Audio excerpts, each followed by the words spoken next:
তাহলে এখান থেকে ব্রাহ্মণ, এখান থেকে ক্ষত্রিয়, এই জায়গাটা থেকে হলো বৈশ্য, চরম থেকে হলো শূদ্র। এই চারজন সেখানে মিলে মিশে বাস করত তুঙ্গাভদ্রা নদীর তটে। কিন্তু যার কথা শুনবো সে জাতি থেকে ছিল কুলোদ্ভব ব্রাহ্মণ, নাম ছিল তার আত্মদেব। মায়েরা মন দিয়ে শুনুন, তার স্ত্রী ছিল ধুন্ধুলি, দেখতে খুব সুন্দর, কিন্তু মা সুন্দরের মধ্যে ছিল এত বড় কপট, এত চরিত্রহীন। দেখতে মা পখরা মেয়ে, দেখতে সুন্দর হলে কি হবে, ভেতরে ছিল পখরা মেয়ে। স্বামীর সঙ্গে সর্বদা ঝগড়া করত, পাড়ায় পাড়ায় গিয়ে পরচর্চা করত, পরনিন্দা করত, পাড়ায় পাড়ায় গিয়ে ঝগড়েটে মেয়ে ছিল, ঝগড়া করত।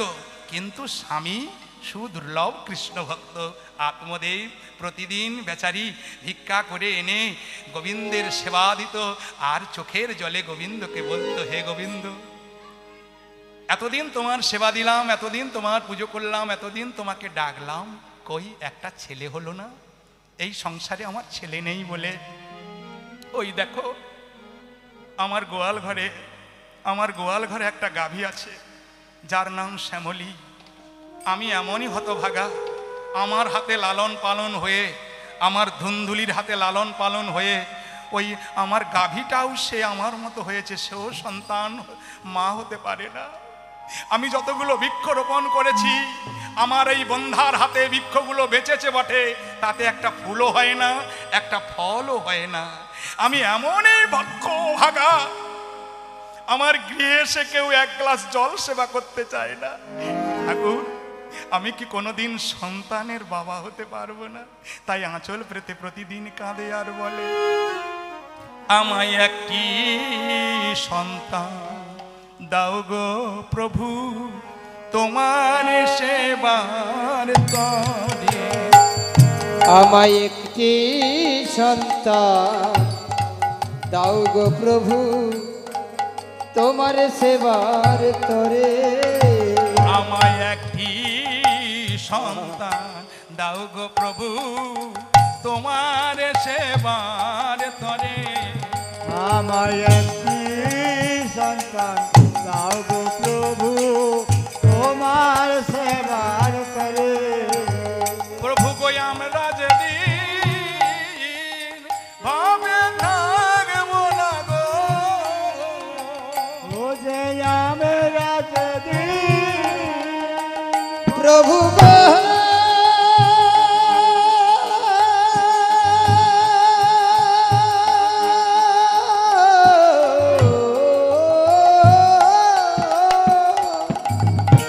আমরা যেদিন ভাবে থাকবো না গো, তোমার সেবার তরে। একটি সন্তান দাও গো প্রভু, তোমার সেবার তরে। আমায় একটি প্রভু, তোমার সেবার তরে। প্রতিদিন ওই গোপীনাথের কাছে এসে প্রতিদিন মাথাটা ঠুকিয়ে ঠুকিয়ে কাঁদে, কেন মা এই সংসারে কেউ আমাকে বাবা বলে ডাকবে, তা আমার হলো না। হে গোপীনাথ, এই সংসারে আমি এমন অভাগা, আমাকে কেউ বাবা বলে ডাকবে, আমার সেরকম একটা কেউ ছেলে হলো না। চোখের জলে কাঁদে, প্রতিদিন বলে। এইভাবে বলতে বলতে মায়েরা শুনুন, একদিন মনে মনে ভাবছে, আমি তো প্রতিদিন গোপীনাথের কাছে আসি, গোপীনাথকে বলি, গোপীনাথকে জানাই, কিন্তু আমার স্ত্রী ধুন্ধুলি তো কোনোদিন, সে তো কোনোদিন সন্তানের মা হতে চায় না। যদি হতে চাইতো তাহলে গোপীনাথের কাছে এসে কাঁদতো, গোপীনাথকে বলতো, তাহলে আমার গোপীনাথ কৃপা করত। কিন্তু আমার ধুন্ধুলিকে সন্তানের মা হতে চায় না। এই কথাটা জানবার জন্য আসতে সেদিন রাত্রিতে স্বামী আত্মদেব স্ত্রী ধুন্ধুলি শয়ন করে আছে। হঠাৎ গভীর রাত্রিতে স্বামী আত্মদেব ধুন্ধুলিকে জিজ্ঞাসা করছে, পখরা মেয়ে তো, রাত্রিবেলা একটু ভালো করে আদর করে বলতে হবে। তাই আদর করে গভীর রাত্রে ডাকছে, ধুন্ধুলি, ধুন্ধুলি, ও ধুন্ধুলি। পখরা মেয়েটা কেমন করে সাড়া দিচ্ছে জানো? কি হলো? এই জন্য তোমার সঙ্গে আমার কথা বলতে ভয় হয়। স্বামীর সঙ্গে কেমন করে কথাটাও বলতে হয় তুমি জানো না। ছি ছি ছি ছি। নারীনাং ভূষণাং পতি, সর্বরী ভূষণাং চন্দ্র, পৃথিবী ভূষণাং রাজা। বিদ্যা হলো সকলের ভূষণ। আর তুমি স্বামীর সঙ্গে কেমন করে কথা বলতে হয় রাতের বেলা, সেটুকু তুমি এমন পখরা। দেখবেন যার ঘরে পখরা বউ, দেখবেন স্বামীর চেয়ে 3 ঘাট উপরে থাকে, থাকে না? পকড়া বউ নিয়ে খুব সংসার করা বড় কঠিন মা। পকড়া ভাজ্জা ছোট বন্ধু, এদের থেকে সাবধান। তাই পকড়া বউটা বলে উঠল, আচ্ছা কি বলবে বলো, এত রাত্রে তুমি আমায় ডাকছো কেন? ধুন্ধুলি ধুন্ধুলি বলে। এইবারে স্বামী বলছে, জানো জানো ধুন্ধুলি, আজ তোমার কাছে আমার একটা কথা জানার আছে। কি কথা? প্রতিদিন তো গোপীনাথের কাছে আমি আঁচল পেতে কাঁদি আর বলি একটা সন্তানের জন্য। ধুন্ধুলি, এই সংসারে একজন ছেলে নেই যে আমাকে বাবা বলে ডাকবে, এই সংসারে একজন ছেলে নেই তোমাকে মা বলে ডাকবে। জানো ধুন্ধুলি, আমাদের একটা ছেলের দরকার, তাই প্রতিদিন গোপীনাথের কাছে আমি বলি একটি সন্তান দাও। কিন্তু তুমি কি সন্তানের মা হতে চাও না? দেখো, তুমি সন্তানের মা হতে পারো না বলে আমার গোয়াল ঘরে যে শ্যামলী আছে, ওই গাভীটাও সন্তানের মা হতে পারে না। তুমি মা হতে পারো না বলে তোমাকে সবাই বলে বন্ধা। তুমি মা হতে পারো না বলে তোমার হাতে এসে কেউ জল সেবা করতে চায় না। এরপরে কি তুমি মা হতে চাও না? এই কথা, এইটার জন্য তুমি এত রাত্রে, ওটা দিনের বেলা বলা যেত না? আস্তে, এত রাত্রে তুমি আমাকে ডাকছো অমন করে। আচ্ছা বেশ, কেন আমি সন্তানের মা হতে চাই না জানো? আমি জীবনে কোনোদিন সন্তানের মা হব না। সে কি, তুমি সন্তানের মা হবে না? বলে না। কিন্তু ধুন্ধুলি, তুমি হঠাৎ সন্তানের মা হতে চাইছো না কেন? তাহলে শুনবে? বলে হ্যাঁ। জানো স্বামী, একদিন তুমি ভিক্ষায় চলে গিয়েছিলে, আর আমি সেদিন কি করলাম জানো? আমার পাড়ার সাথীদের সঙ্গে ওই ভাগবত বাসরে ভাগবত শুনতে গেলাম। ব্রাহ্মণ পল্লীতে ভাগবত শুনতে গিয়ে একটা কথা শুনলাম। কি কথা? তাই গভীর রাত্রিতে স্ত্রী ধুন্ধুলি স্বামীকে বলছে, স্বামী গো, একদিন গৃহে নাহি ছিলে সকল রমণী মিলিয়ে, আমরা গিয়েছিলাম ব্রাহ্মণ পল্লীতে। স্বামী গো, গৃহে নাই ছিলে বলি হারি সকল রমণী মিলিয়ে, গিয়েছিলাম ব্রাহ্মণ পল্লীতে। স্বামী গো, একদিন গৃহে নাহি ছিলে সকল রমণী মিলে, গিয়েছিলাম ব্রাহ্মণ পল্লীতে। স্বামী গো, গৃহে নাই ছিলে সকল রমণী মিলে, গিয়েছিলাম ব্রাহ্মণ পল্লীতে। নতুন কথা শুনি স্বামী, ভাগবত শুনতে গিয়ে আমি একটা নতুন কথা শুনলাম। কি কথাটা? মন দিয়ে শোনো। নতুন কথা শুনি, নিমাইয়ের মা সচিরানী। আমি নতুন কথা শুনি, আহা, নিমায়ের মা সচিরানী। স্বামী গো, নতুন কথা শুনি, নিমাইয়ের মা সচিরানী। নতুন কথা শুনি, নিমায়ের মা সচিরানী। নিমাই ছিল মায়ের গর্ভে 13 মাস ধরে, 13 মাস ধরে। আমি নতুন কথা শুনি, নিমায়ের মা সচিরানী। নিমাই ছিল 13 মাস গর্ভে, নিমাই ছিল 13 মাস গর্ভে। স্বামী, যেই 13 মাসের কথা শুনলাম, আমি প্রাণে বুঝি বাঁচব না গো। আমি প্রাণে বুঝি বাঁচব না গো। আমি প্রাণে বুঝি আর বাঁচব না গো। আমি প্রাণে বুঝিয়া বাঁচব না গো। স্বামী বলছে, তুমি বাঁচবে না কেন? নিমায়ের মা নিমাইকে 13 মাস গর্ভে রেখেছে, তুমি প্রাণে বাঁচবে না কেন? জানো স্বামী, আমি ভাবলাম আমার গর্ভবতী যদি হয়, আমি যেদিন গর্ভবতী হব, আমার ছেলে যদি ওই নিমাইয়ের মতো 13 মাস রেখে গর্ভে থাকে, তাহলে কি হবে? আমি ঠিক মতো খেতে পারবো না, ঠিক মতো ঘুমাতে পারবো না, পাড়ায় পাড়ায় গিয়ে পরচর্চা করতে পারবো না, ঝগড়া করতে পারবো না, আবার রাত্রেবেলা যদি চোর পড়ে যায় ছুটে পালাতে।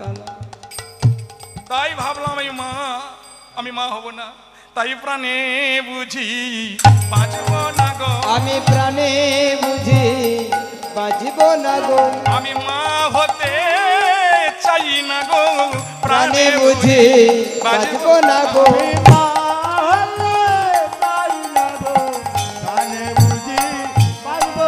সেদিন ওই 13 মাসের কথা শুনে প্রাণে বুঝি বাঁচব না গো, কথা শুনে পারবো না সেই 13 মাসের কথা শুনে প্রাণে বুঝি বাঁচব না গো, ও কথাটি আর বলো না গো, প্রাণে প্রাণে বুঝি বুঝি বাঁচব না আমি, গো, ও কথাটি তুমি বলো না গো, প্রাণে বুঝি বাঁচব না আমি গো, মা হতে চাই না গো, প্রাণে বুঝি ওই বাঁচব না রাত জানবো বদনে নিতাই হরি হরি বলো, বল। প্রাণে বুঝি বাঁচব না গো, চাঁদ বদনে হরি হরি বলো, প্রাণে বুঝি পারবো না মুখে হরি হরি হরি বলো, প্রাণে বুঝি পারবো না গো আরে প্রাণে বুঝি বাঁচব না গো। ভক্তমণ্ডলী, ভক্তিমতী মায়েরা, বোঝা যাচ্ছে তো বিষয়টা, তাই তো? তাহলে কতদিনের কথা শুনে মাথা খারাপ করে ফেললেন? 13 মাস। স্বামী বলছে, ধুন্ধুলি, তুমি 13 মাসের কথা শুনে মা হতে চাও না, তাহলে আর একটা ছেলে মায়ের গর্ভে 16 বছর ছিল কি করে? 13 মাসের কথা শুনে তুমি চিৎকার করছো মা হতে চাই না, তাহলে সেই ছেলেটা মায়ের গর্ভে 16 বছর ছিল কি করে? কে বলুন তো মা? শ্রীমদ্ ভাগবতে আছে, পরাশরের পুত্র ব্যাসদেব, ব্যাসদেবের পুত্র সুখদেব গোস্বামী, মনে থাকবে তো? সুখদেব গোস্বামী মায়ের গর্ভে 16 বছর ছিল, তাহলে 13 মাস কে ছিল জানলাম? ইতিপূর্বে যেটা বলা হলো,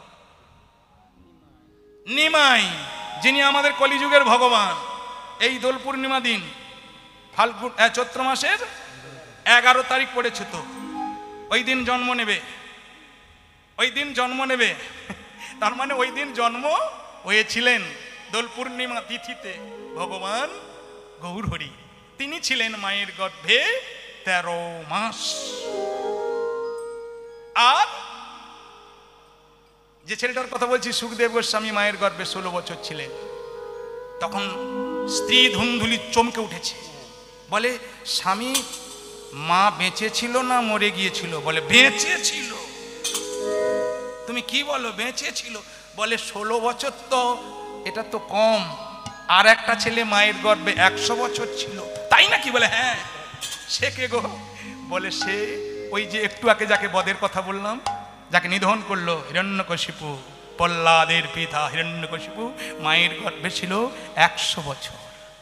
আর একটা ছেলে, অবাক হয়ে যাবে শুনলে, মায়ের গর্ভে ছিল, ভাগবত বলছে 5000 বছর। কত বছর বললাম মা? 5000 বছর। ভক্ত প্রহ্লাদ, বাবা ছিলেন 100 বছর, আর ছেলে ছিল মায়ের গর্ভে 5000। আপনাদের প্রশ্ন জাগে না, তাহলে মায়ের বয়স কত? আরে ছেলেটা মায়ের গর্ভে 5000 বছর কাটিয়ে দিল, তাহলে মায়ের বয়স কত হবে মা? সেটা তোমার এই যুগের কথা নয়, সত্য যুগের কথা। যে যুগে একটি মানুষ বাঁচত কত বছর জানো? 1 লক্ষ বছর।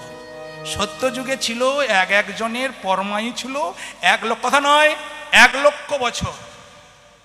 তেতা যুগে একটু কমে গেল, হয়ে গেল একটা শূন্য চলে যায়, থাকলো কত? 10,000 বছর। তারপরে এলো দাপর যুগ, দাপর যুগে হয়ে গেল কত, কথা নয়, আর একটা শূন্য চলে গেল, 1000 বছর। এইবারে আসুন কলিকাল। এই কলি যুগে জীবের পরমায়ু কত হলো? আর একটা শূন্য চলে গেল, রইল কত? 100 বছর। আমাদের পরমায়ু কত? জোর করে বলুন, আমাদের পরমায়ু কত? কত?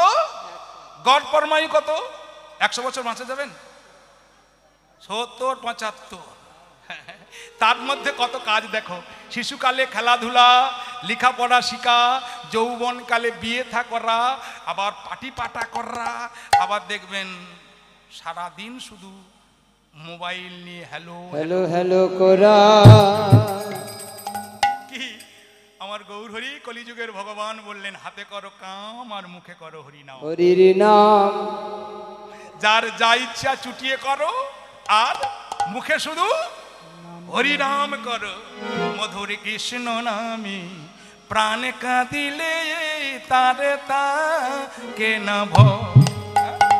মধুর কৃষ্ণ নামে প্রাণে কাঁদিলে তার থাকে না ভয়। মধুর কৃষ্ণ নামে প্রাণে কাঁদিলে তার থাকে না ভয়। মধুর কৃষ্ণ নামে মন থাকিলে তার থাকে না ভয়। ও তুই অনায়াসে যাবি ভেসে, অনায়াসে যাবি ভেসে, অনায়াসে যাবি ভেসে, অনায়াসে যাবি ভেসে, পার করিবেন দয়াময়। তারে থাকে না ভয়। মধুর কৃষ্ণ নামে প্রাণে কাঁদিলে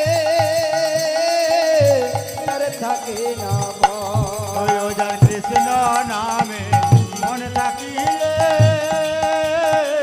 তার থাকে না ভয়। সত্যতে তাপর কলি,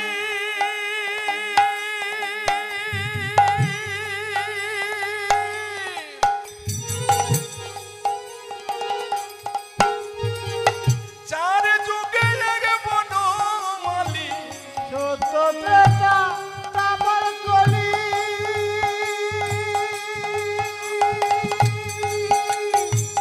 চার যুগের বনমালী। একই দেহে কৃষ্ণ কালী, একই দেহে কৃষ্ণ কালী, একই দেহে কৃষ্ণ কালী, আর একই দেহে কৃষ্ণ কালী। গৌরী সেজেছে নামে বিলায় তার থাকে না ভয়। হৃদয় হরি হরি হরি বল। মন থাকিলে তার থাকে না ভয়। ও যার কৃষ্ণ নামে মন থাকিলে তার থাকে না ভয়। তারে থাকে না ভয়। তোমার তারে থাকে না ভয়। এবারে কি হলো মা?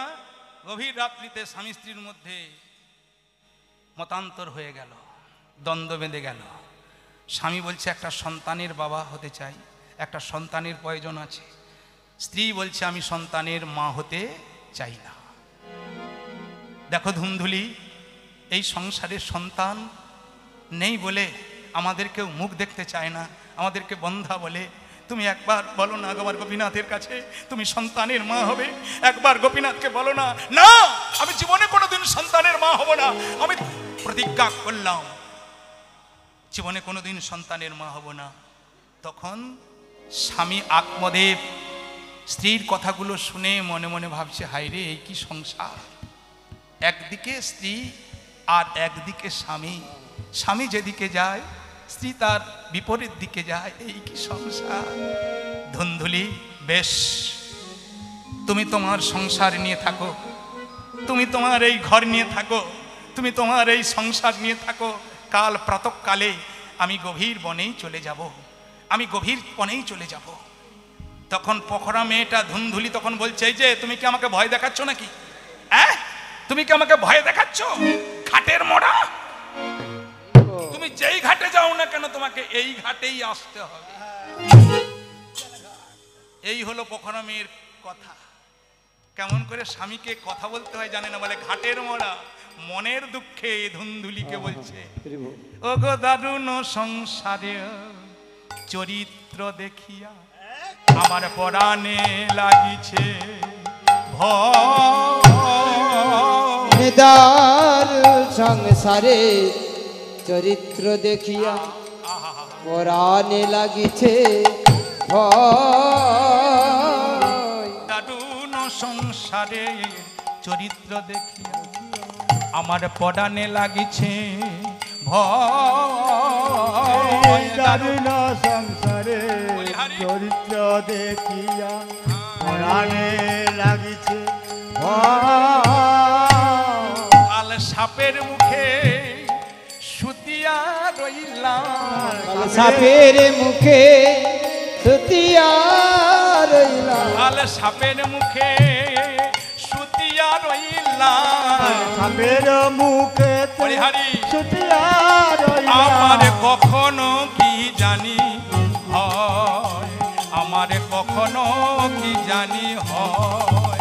কালে সাপের মুখে সুতিয়া রইলাম। কালে সাপের মুখেতে সুতিয়া রইলাম।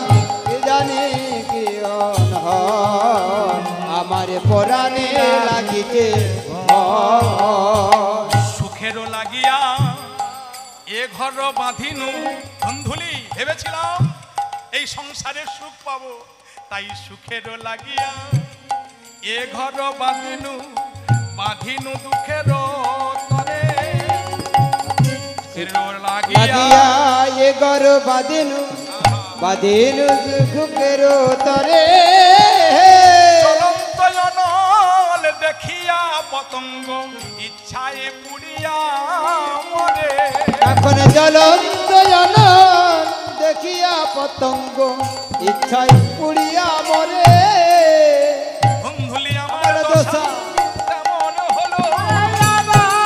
দশা তেমন হলো, আজ আমার দশা তেমন হলো। ধুন্ধুলি আমার দশা কেমন হলো। ওই আগুনের মতো ঝাঁপ দিয়ে ধুন্ধুলি আমার দশা কেমন হলো।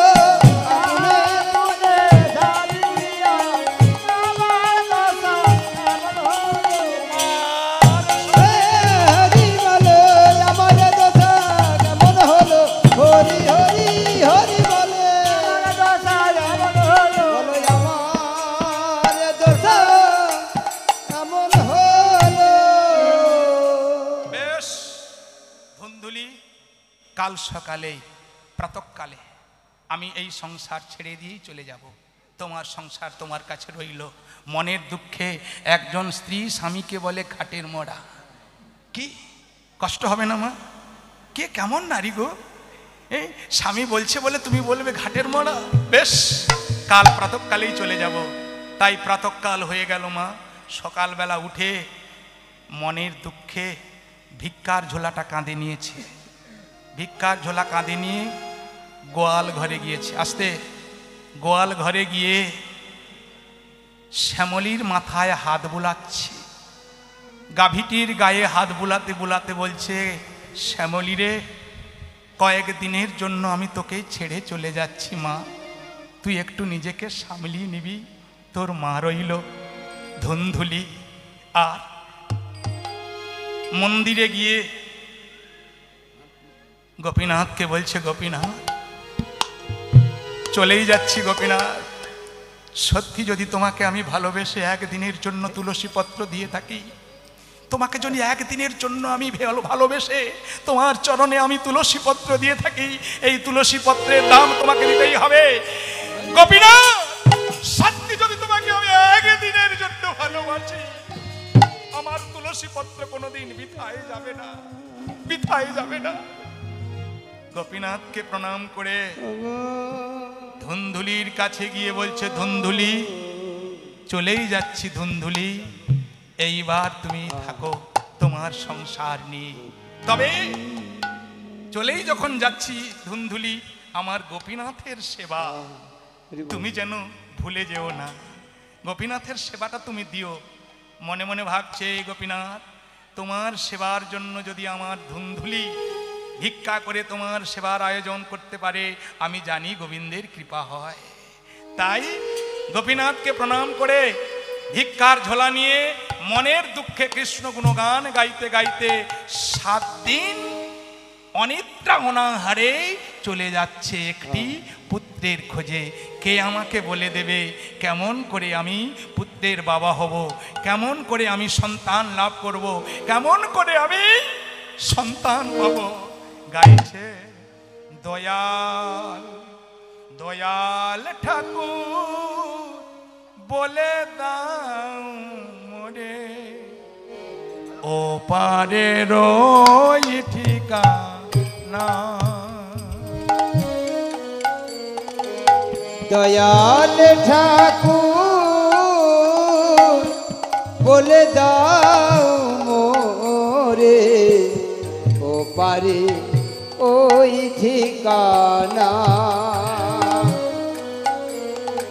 দয়াল ঠাকুর বলে দাও মোরে ও পারের ওই ঠিকানা। দয়াল ঠাকুর বলে দাও মোরে পারের ওই ঠিকানা।